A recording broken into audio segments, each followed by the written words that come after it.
Hi, this is Tyler with TC Brothers, and I'm here to talk to you today about our metric universal hardtail kit.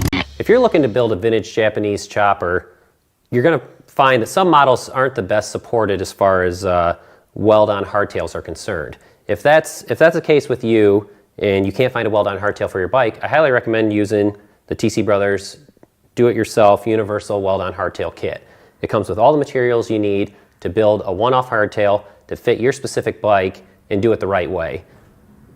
It's all constructed from 1 1/8", 11 gauge wall, mild steel, American made tubing.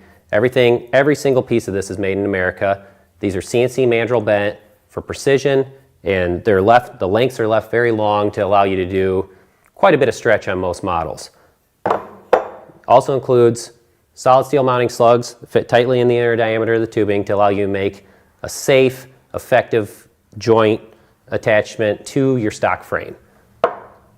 Included axle plates have 20mm mounting slot, which is very common axle size on a large variety of metric choppers.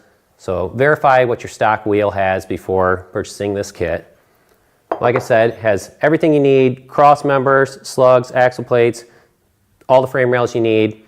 It's not a first time welding project, but if you've got the fab skills and you've got a jig, you shouldn't have any problem putting this on your bike.